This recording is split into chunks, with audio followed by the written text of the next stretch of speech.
இன்றைய வாழ்க்கை முறையில் மன அழுத்தத்துக்கு காரணம் யார், எது, ஏன், எப்படி, இதைத்தான் பேச போறாங்க. இன்றைய சூழ்நிலையில் அதிக மன அழுத்தத்திற்கு காரணம் நாட்டு நடப்பு அப்படின்னு பேச வந்திருக்காங்க.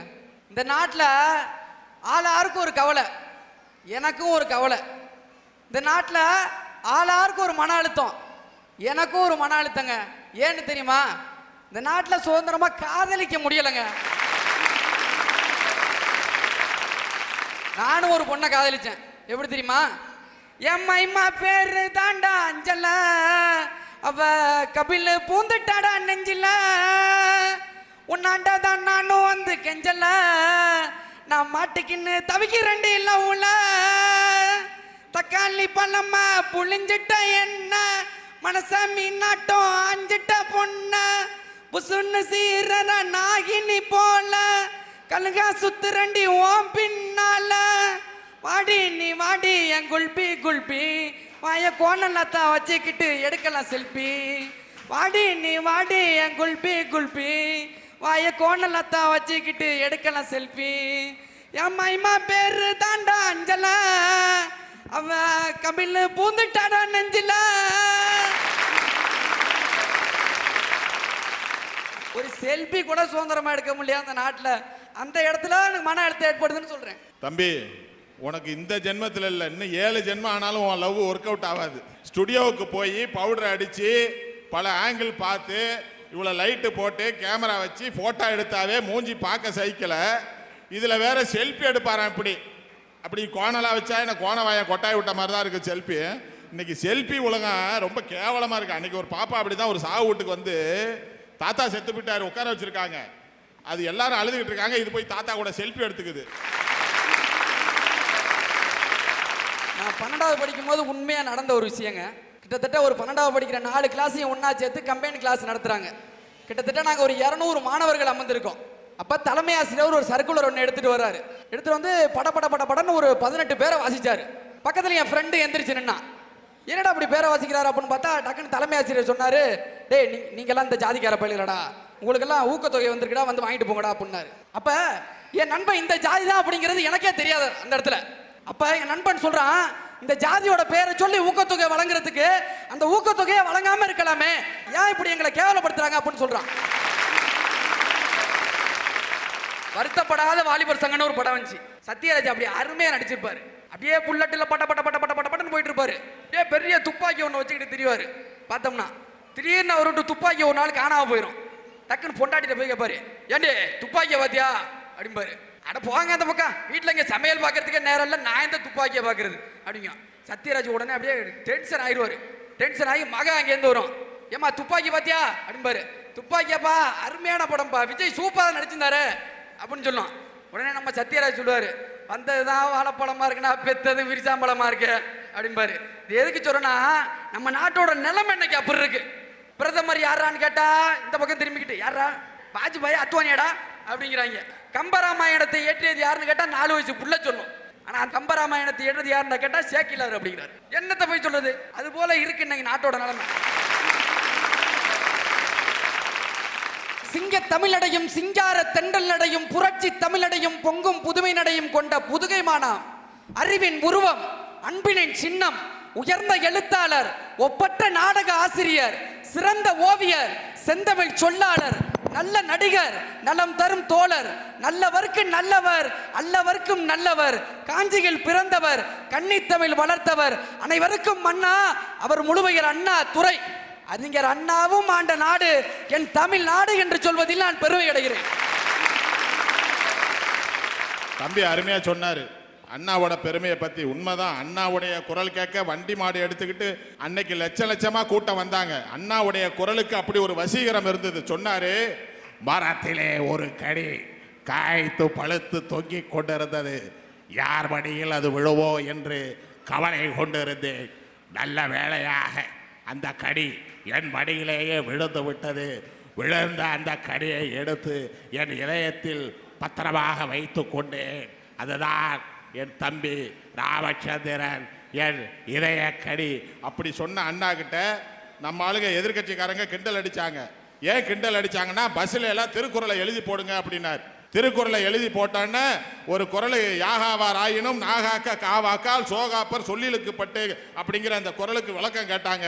அதுக்கு அண்ணா சொன்னாரு ஒவ்வொரு மனிதனும் நாவை அடக்கணும் அப்படின்னாரு. அதுக்கு பதிலுக்கு கேட்டாங்க யார் பஸ்ஸில் எழுதி போட்டிருக்கீங்களே யாரோட நாவை அடக்கணும், டிரைவரோட நாக்கையா கண்டக்டரோட நாக்கையான்னு. அண்ணா சொன்னாரு நாக்கு இருக்கிற எல்லாரும் தான் நாவை அடக்கணும் அப்படின்னு சொன்னாரு. அற்புதமான அண்ணாவுடைய ஆட்சி அன்றைக்கு பொற்கால ஆட்சியா இருந்தது. எங்க ரைடுன்னு போறாங்க, அப்படியே கொத்து கொத்தா நகை, கட்டு கட்டா பணம். எவன் விட்டு பணம்டா? சூரிய ஒரு படத்துல சொல்லுவாரு அடிச்ச ஈரங்காயிலேடா, அதுக்குள்ள எப்படி அப்படி சுருட்டி வச்சிருக்கீங்களே, நீங்களும் திக்காம பக்கத்துல உள்ளவனும் திக்க விடாம இப்படி சுருட்டி என்னடா பண்ண போறீங்க?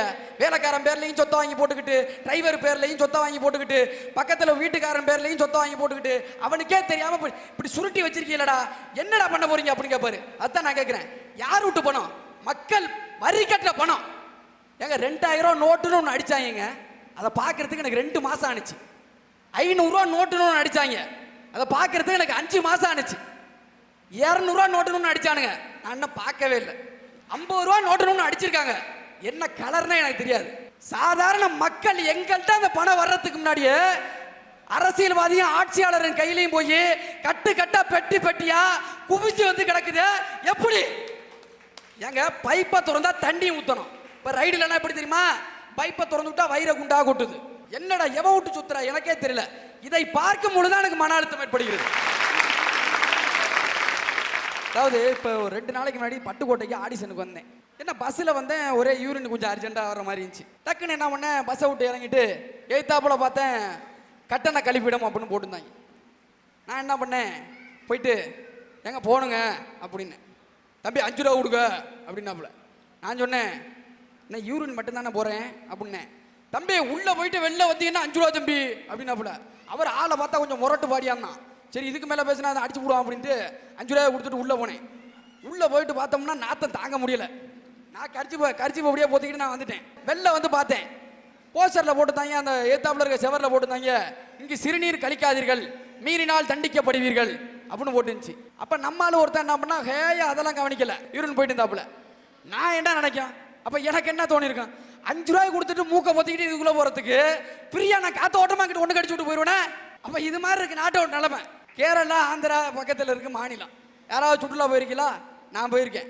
போய் பாருங்க, 10 கிலோமீட்டருக்கு அங்கனைக்காங்கன்னா இலவச கழிப்பிடம் இருக்கு, அவ்வளோ சுத்தமாக இருக்குங்க. அதனால தான் சொன்னேன், இன்றைய சூழ்நிலையில் அதிக மன அழுத்தத்திற்கு காரணம் நாட்டு நடப்பே.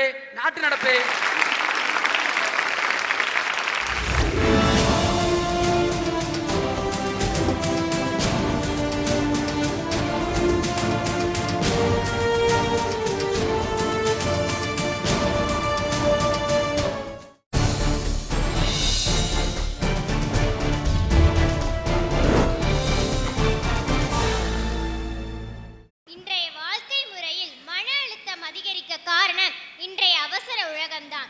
அண்ணன் என்னடா தம்பி என்னடா அவசரமான உலகத்துல அப்படின்னு சும்மாவா சொன்னாங்க? இந்த காலத்துல அண்ணன் எக்கேடு கெட்டு போனா எனக்கு என்ன, தம்பி எக்கேடு கெட்டு போனா எனக்கு என்ன, அவன் எக்கேடு கெட்டு போனா எனக்கு என்னன்னு தான் எல்லாருமே இருக்காங்க. எல்லாருமே தன்னோட அவசரத்தை பாக்குறாங்களே தவிர மற்றவங்களோட அவசியத்தை யாருமே பாக்குறது இல்லை. 1930ஆம் ஆண்டுல தான் மன அழுத்தம்னு ஒன்று இருக்குதுங்கிறதே கண்டுபிடிச்சாங்க. அது வரைக்கும் மன அழுத்தம்னா என்னன்னு கூட தெரியாம தான் நம்ம வாழ்ந்துகிட்டு இருந்தோம். ஆண்களுக்கு 1.9% மன அழுத்தமும் பெண்களுக்கு 3.2% மன அழுத்தமும் இருக்குதுங்கிறது அறிவியல் பூர்மையான உண்மை. இதை WHO அதாவது வேர்ல்ட் ஹெல்த் ஆர்கனைசேஷனே கண்டுபிடிச்சிருக்காங்க. நம்ம ஒவ்வொருத்தங்கிட்டையும் ஆதார் கார்டு இருக்குதோ இல்லையோ, மன அழுத்தங்கிறது கண்டிப்பா இருக்குது. இந்த அவசர உலகத்துல எல்லாருக்குமே தேவைப்படுற ஒரு விஷயம்னா பணம் தான். அந்த பணத்தை சேமிக்கிறதுக்குள்ள மன அழுத்தம், ரத்த அழுத்தம், இவ்வளவு ஏன் காற்றழுத்தம் முதற்கண்டு ஏற்படுது. இன்னைக்கு எல்கேஜி படிக்கிற பிள்ளையில இருந்து 80 வயசு தாத்தா பாட்டி வரை யூஸ் பண்ற ஒரே வார்த்தைனா என்ன டென்ஷன் பண்ணாதன்னு தான். எனக்கு நாளைக்கு டெஸ்ட் எழுதணுமே நினைச்சு டென்ஷன், எங்க மிஸ்ஸுக்கு நான் எழுதின டெஸ்ட் பேப்பரை திருத்தணுமே நினைச்சு டென்ஷன், எங்க அம்மாவுக்கு நாளைக்கு என்ன சமைக்கிறதுன்னு டென்ஷன், எங்க அப்பாவுக்கு நாளைக்காவது நல்ல சாப்பாடு கிடைக்குமான்னு டென்ஷன். இந்த டென்ஷனுங்கிறது ஃப்ரீயா கிடைச்ச டெலிவிஷன் மாதிரி எல்லார் வீட்லயுமே இருக்கு. இந்த பரபரப்பான உலகத்துல விலைவாசி மட்டும் விதிவிலக்கா என்ன? வெங்காயம் தக்காளி விலையை கேட்டாலே அவனுக்கு ஹார்ட் அட்டாக் சொல்லுவாங்க, வாழ்க்கைங்கிறது ஓட்டப்பந்தயம் மாதிரி நம்ம வாழ்க்கைக்காக ஓடணும்னு சொல்லுவாங்க. ஆனா நம்ம வாழ்க்கைக்காக ஓடுற அவசரத்துல இன்னைக்கு நம்ம வாழ்க்கையே தொலைச்சிட்டு ஓடிக்கிட்டு இருக்கோங்கிறதா. இன்னைக்கு ஆண்களை விட பெண்களுக்கு தான் அதிக மன அழுத்தம் இருக்கு. காரணம் இந்த சீரியல் தான். அந்த சீரியல் பார்த்தா என்ன நடக்கும்னு தெரியல, பார்க்கலாட்டி என்ன நடக்கும்னு தெரியல. அதை பார்க்காம யாராலையுமே இருக்க முடியாது. இதனால சின்ன பசங்க முதற்கொண்டு எவ்வளவு பாதிப்படைறாங்க தெரியுமா? என் ஃப்ரெண்டு கூட ஒரு நாள் கூட சீரியல் பார்க்காம இருக்கவே மாட்டா. ஒரு நாள் பார்க்கலையா மறுநாள் போய் யூடியூப்ல பார்த்தே ஆகணும், இல்லாட்டி தூக்கமே வராது. அப்படி இருக்கு நிலைமை. இந்த சீரியல் பார்க்குறத பற்றி சொன்னீங்களே பாப்பா, அந்த நேரத்தில் தான் நாங்கள் கொஞ்சம் மன அழுத்தம் இல்லாமல் நிம்மதியாக இருக்கோம். அது கூட பிடிக்கலையா? ஆனால் ஏப்பா வைத்தறிச்சலை கலப்புற? முன்னெல்லாம் வில்லன்னா யாரை காமிப்பாங்க? நம்பியாரை காமிப்பாங்க வில்லனா, அசோகனை காமிப்பாங்க, ராமதாஸை காமிப்பாங்க, RS மனோகரை காமிப்பாங்க. இப்போ சீரியலில் எவனாவது வில்லன் வரானா? பூரா வர்றதெல்லாம் வில்லிகளாவே வருதியா? ஒருத்தர் ஒரு கடைக்கு வேலை செய்ய போறாரு. அந்த கடை வந்து ஒரு நல்ல சூப்பர் மார்க்கெட். குண்டூசிலேருந்து ஏரோப்ளேன் வரை எல்லாமே அந்த கடையில் இருக்கும். அவர் போய் அந்த கடையில் வேலைக்கு சேர்ந்துட்டாரு. ஒரு நாள் ஃபுல்லாக நல்லா கடுமையாக வேலை பார்க்குறாரு. சாயந்தரம் வந்து அந்த முதலாளி கேட்குறாரு, நீ எத்தனை கஸ்டமருக்கு வித்தேன்னு கேட்குறாரு. அதுக்கு இவர் சொல்கிறாரு, நான் ஒருத்தங்களுக்கு தான் வித்தேன்னு சொல்கிறாரு. அதுக்கு அந்த முதலாளி சொல்கிறாரு, இந்த கடையில் உள்ள ஒவ்வொருத்தங்களும் கிட்டத்தட்ட 20 பேருக்காவது விற்றுருக்கணும், நீ என்ன ஒருத்தங்களுக்கு தான் வித்தேன்னு சொல்கிற, அப்படி எவ்வளவுக்கு தான் வித்தேன்னு கேட்கும்போது அவர் சொல்கிறாரு, 93 லட்சத்துக்கு வித்தேன் அப்படின்னு சொல்கிறாரு. 93 லட்சத்துக்கு என்ன வித்துன்னு ஆச்சரியமாக கேட்குறாரு. அதுக்கு இவர் சொல்கிறாரு, மீன் பிடிக்கிற தொட்டியும் கொக்கியும் வாங்கினாங்க, ஒரு படகு வாங்கினாங்க, ஒரு கார் வாங்கினாங்க, ஒரு டென்ட் வாங்கினாங்கன்னு சொல்கிறாரு. அதுக்கு அவர் கேட்குறாரு, இவ்வளோதையும் வாங்கவா நம்ம கடைக்கு வந்தாரு அப்படின்னு கேட்கும்போது அவர் சொல்கிறாரு, லைட்டாக தலைவலிக்குன்னு ஒரே ஒரு தலைவலி மாத்திரை தான் அவங்க வந்தார். நான் தான் சொன்னேன் மீன் பிடிச்சா தலைவலி போயிடும்னு சொல்லி மீன் பிடிக்க கொக்கி கொடுத்தேன். மீனை எதில் போய் பிடிப்பீங்கன்னு கேட்டேன். என்கிட்ட எதுவுமே இல்லைன்னாரு. உடனே ஒரு படகை எடுத்து கொடுத்தேன். படகை எதில் வச்சு கொண்டுட்டு போவீங்கன்னு கேட்டேன். என்கிட்ட எதுவுமே இல்லைன்னாரு. உடனே காரை எடுத்து கொடுத்தேன். எங்கே போய் தங்குவீங்கன்னு கேட்டேன். எனக்கு எந்த இடமே தெரியாதுன்னாரு. உடனே ஒரு டென்ட்டையும் எடுத்து கொடுத்தேன்னு சொல்கிறாரு. அப்படி இருக்கு நம்ம உலகம். நம்ம அவசரத்தினால யார் எதை சொன்னாலும் நம்ம நம்பிக்கிட்டு இருக்கோம். இருக்கிறவனுக்கு இன்கம் டேக்ஸ் பிரச்சனை, இல்லாதவனுக்கு இன்கமே பிரச்சனையா இருக்கு இந்த உலகத்தில். எங்க அப்பா சொன்னாங்க, சிங்கப்பூர்லலாம் மழை பெஞ்சிச்சுன்னா 5 நிமிஷத்துல ரோட்ல தண்ணி மாயமா மறைஞ்சிரும்னாரு. அதுக்கு நான் சொன்னேன், அப்பா இங்க மழை பெஞ்சிச்சுன்னா 5 நிமிஷத்துல ரோடே மாயமா மறைஞ்சிருதுப்பான்னு சொன்னேன். இப்போ ஒரு கதாபாத்திரம் நாங்கள் செய்கிறோம்னா, நம்பியார் எடுத்துக்குவோம், வீரப்பா, ராமதாஸ், அசோகனுங்கெல்லாம் வில்லன். பல பெண்களை கற்பழிக்கிற மாதிரி வருவாங்க, கோபமாக பேசுவாங்க, பெண்களை அரைகிற மாதிரி வருவாங்க. இப்படி 8 மணி நேரம் நாங்கள் ஆக்ட் பண்ணுறோம் இதே மாதிரி குணத்தில். அது போய் ஆள் மனதில் பதிஞ்சிடும். அது வீட்டுக்கு போகும்போது நம்ம ஒய்ஃபுக்கிட்ட அது மாதிரி நடந்துக்கிற மாதிரி வரும். அதில் நம்பியார் போன்றவர்கள், வீரப்பா போன்றவர்கள் பல பெண்களை கற்பழிக்கிற மாதிரி நடித்து விட்டு 50-60 வருடம் நடித்து விட்டு ஒரே மனைவியோடு பரிசுத்தமாக வாழ்ந்தார்கள் என்றால் அவர்கள்தான் ஆள் மனதை ஜெயித்தவர்கள். நீங்கள் காவல்துறையெல்லாம் பாருங்களேன், அவங்க ஒய்ஃப்கிட்ட வரும்போது அதே சந்தேகத்தில் இருப்பாங்க காவல்துறை. ஏன்னா அவங்களுக்கு அதே தான் சந்தேகம். வக்கீலெல்லாம் பாருங்களேன், குறுக்கு கேள்வியாக கேட்டுக்கிட்டு இருப்பாங்க. நம்ம ஏதாவது சொன்னோம்னா அதுக்கு முந்தி குறுக்கு கேள்வியாக, ஏன்னா அது அவங்க பழக்கம் அது. எனவே ஒவ்வொரு துறையிலையும் என்னைய பார்த்த உடனே டாக்டர், நான் என்னென்னமோ என் டாக்டர்கிட்ட பார்த்துருக்கேன், என்னைக்கு தான் மேக்கப் போட்டு எப்போ போனாலும் என்ன ரொம்ப டயர்டாக இருக்கீங்க, எதுவும் சுகம் இல்லையா பாரு. ஏன்னா அவர் அதை கேட்டு கேட்டு பழக்கம். எனவே ஆழ் மனதிலே பதியக்கூடிய அந்த எண்ணங்களை நம்ம கான்சியஸ் மன அளவுக்கு கொண்டு வரும்போது மன அமைதியும் சரியான தீர்வுமோடு நம்ம வாழ வேண்டும்.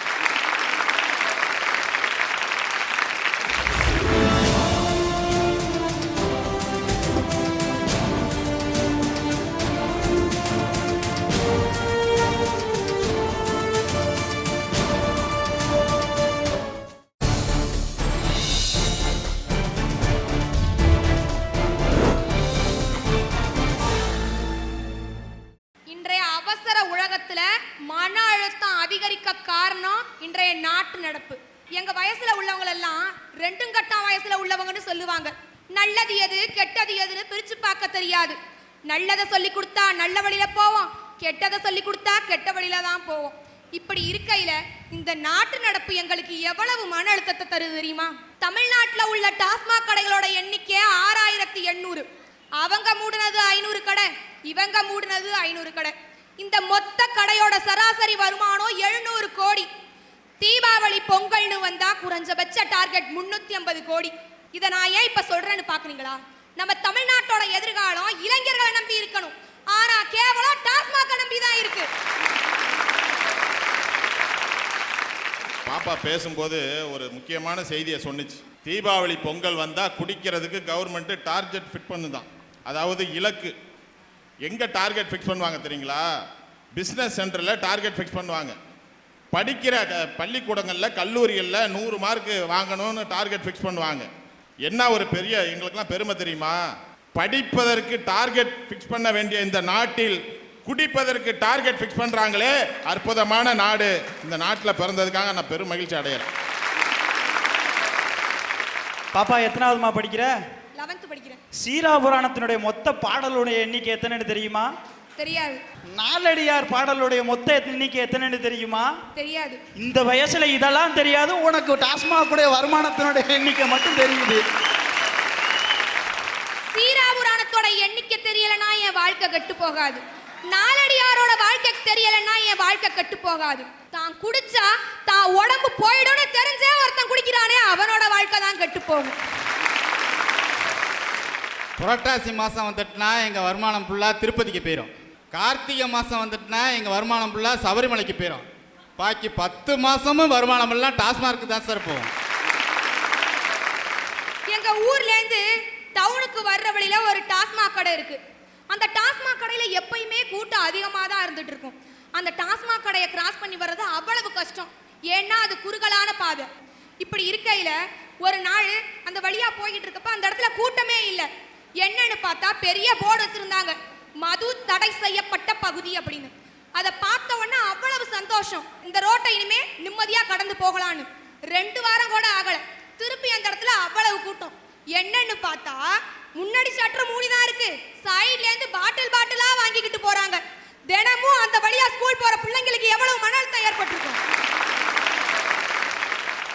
எங்க ஊர்ல ஒரு ரேஷன் கடை இருக்கு. அங்க நான் தான் எப்பயும் பொருள் வாங்க போவேன். ஜீனி, அரிசி, பருப்பெல்லாம் சேர்த்து ஒரு 80 ரூபா ஆகும். போன மாசம் போனப்ப 5 ரூபா சேர்த்து கேட்டாங்க. நான் ஏன்னு கேட்டேன். அதுக்கு அவங்க சொல்றாங்க, எடை போடுறதுக்கு ஒரு பையன் வந்திருக்கான், அவனுக்கு சம்பளம் கொடுக்க சொல்லி மேலிடத்துல இருந்து சர்க்குலர் வந்திருக்குன்னு சொன்னாங்க. சரி, நானும் சர்க்குலர் வந்திருக்கும் போருக்குன்ட்டு 5 ரூபா கொடுத்துட்டு வந்துட்டேன். மறுநாள் இதை போய் என் ஃப்ரெண்டு கிட்ட சொன்னேன். அவ சொல்றா, உங்க ஊர்லயாச்சும் பரவாயில்ல, எங்க ஊர்ல அதுக்கும் ஒரு படி மேல போய் ஒரு காடுக்கு 20 கிலோ அரிசி கொடுப்பாங்க, அதுல 18 கிலோ அரிசியை கொடுத்துட்டு 2 கிலோ அரிசியை அவங்களே எடுத்துக்குவாங்க. ஏன்னு கேட்டா அந்த எடை போடுற பையனுக்கு கொடுக்க சொல்லி மேலிடத்துல இருந்து சர்க்குலர் வந்திருக்கான். சர்க்குலர் கொடுக்கறது தான் கொடுக்குறாங்க, எல்லா இடத்துக்கும் ஒரே மாதிரி சர்க்குலர் கொடுத்தா என்னன்னு கேட்குறேன். வேகத்தடை எதுக்கு போடுறோம்? ரோட்ல எந்த இடத்துல வாகனம் வேகமா வந்தா விபத்துக்குள்ளாகனு தெரியுதோ அந்த இடத்துல வாகனம் வேகமா வரக்கூடாது, விபத்தை தடுக்கணும் அப்படிங்கிறதுக்காக தான் வேகத்தடை போடுவாங்க. ஆனா இங்க போன மாசம் ஏதோ ஒரு தலைவர் வர்றாருன்னு அவர் போற வழியில உள்ள வேகத்தடையெல்லாம் எடுத்துட்டாங்க. ஏன்னு ஒரு போலீஸ்கார்ட்ட கேட்டா அவர் சொல்றாரு, வாகனம் அந்த இடத்துக்கிட்ட மெதுவா வந்து வேகத்தடையில ஏறி இறங்குறப்ப அந்த தலைவருக்கு எந்த அசம்பாவிதமும் நடந்துடக்கூடாது அப்படிங்கிறதுக்காக வேகத்தடை எடுத்திருக்கோன்னு சொல்றாரு. இதுல இருந்து என்ன தெரியுது? நாட்டோட பாதுகாப்பு வேகத்தடையை உடைக்கிறதுல இருக்குன்னு தெரியுது. எங்க பாட்ட முப்பாட்டம் காலத்துல இருந்து விவசாயம் பாக்குறவங்க நாங்க. எங்கள்கிட்ட 1 கோடி ரூபா கொடுத்து என்ன பண்ணுவீங்கன்னு கேட்டா விவசாயம் தான் பண்ணுவோம்னு சொல்லுவோம் நாங்க. இப்படி இருக்கையில ஓஎன்ஜி திட்டம் அப்படின்னு ஒரு திட்டத்தை கொண்டு வந்திருக்காங்க. கதிராமங்கலம் அப்படிங்கிற ஒரு ஊர்ல அதை ஆரம்பிச்சிட்டாங்க. அங்க ஆழ்துளை கிணறு போடுறதோட நில அதிர்வுனால எங்க ஊர்ல உள்ள பம்பு செட் எல்லாம் பூமிக்கு அடியில உடைஞ்சு உட்கார்ந்து போச்சு. எங்க ஊர்ல இருந்து ரொம்ப தூரத்துல தான் இருக்கு அந்த ஊரு. அந்த ஊர்ல எடுக்கிறப்ப எங்களுக்கு இவ்வளவு பாதிப்புன்னா அந்த திட்டத்தை எங்க ஊருக்கே கொண்டு வர போறோம்னு சொல்றாங்களே, அப்ப எங்க கிராமத்தோட நிலைமை என்ன ஆகும்? இத பத்தி நினைச்சு எங்க கிராமத்துல உள்ள விவசாயிகள் தினமும் மன அழுத்தத்தோட தாங்க வாழ்ந்துகிட்டு இருக்காங்க. நாட்டுக்கு வளர்ச்சி வேண்டாம்னு நாங்க சொல்லல, மக்கள் ஏற்கனவே மன அழுத்தத்தோட தான் வாழ்ந்துகிட்டு இருக்காங்க. அவங்கள மீண்டும் மீண்டும் மன அழுத்தத்துக்கு தள்ளாதீங்கன்னு தான் சொல்றேன். வாழவே தகுதி இல்லாத ஒருத்தன் ஒரு சிறுமி கிட்ட தப்பா நடந்துகிட்டாங்கிறதுக்காக போலீஸ் அவனை அரெஸ்ட் பண்ணுச்சு, தண்டனையும் வாங்கி கொடுத்துச்சு. ஆனா அவன் தப்பே செஞ்சிருக்கான்னு தெரிஞ்சும் அவனுக்காக ஜாமீன் வாங்க ஒரு வக்கீல் ஆஜராகிறாரு. அவனுக்கு ஜாமீனும் வாங்கி கொடுக்கிறாரு. அவன் ஜாமீன் வாங்கி வெளியில போய் திருந்தியா வாழ்ந்தான்? பணத்துக்காக ஆசைப்பட்டு தான் தாயையே கொல்லல. முதல்ல செஞ்ச தப்புக்கான காரணம் அவன் தான், அதுக்கு அவனுக்கு தண்டனை கொடுக்கணும். ஆனா ரெண்டாவதா செஞ்ச தப்புக்கான காரணம் யாரு? தப்பு செய்யறவனை விட தப்பு செய்ய காரணமா இருக்கனுக்கு தண்டனை கொடுக்கணும்னு சட்டம் சொல்லுது. இங்க குற்றவாளி யாரு? இந்த பிரச்சனை எல்லாம் பார்த்து என்ன மாதிரி சில பேருக்கு தான் மன அழுத்தம் ஏற்படுது. அதனாலதான் இன்ன வரைக்கும் அதுக்கான தீர்வை நம்ம காண முடியல. இங்க இருக்க ஒவ்வொருத்தவங்களுக்கும் இந்த பிரச்சனை எல்லாம் பார்த்து மன அழுத்தம் ஏற்பட்டாதான் இந்த பிரச்சனைக்கான தீர்வு கிடைக்கும். மேடை நிகழ்ச்சியை உங்கள் ஊரில் நடத்த வேண்டுமா? தொடர்புக்கு செல்லாஸ் பப்ளிசிட்டி தஞ்சாவூர். கைபேசி எண் 9787779808 9994782504. இந்நிகழ்ச்சி பற்றிய உங்கள் கருத்துக்கள் மற்றும் விமர்சனங்கள் வரவேற்கப்படுகின்றன. அனுப்ப வேண்டிய முகவரி வேந்தர் டிவி, எண் 35, நார்த் போல், கலைமகள் நகர், 3வது பிரதான சாலை, ஈக்காட்டுத்தாங்கல், சென்னை 32. தொடர்புக்கு 044222255234.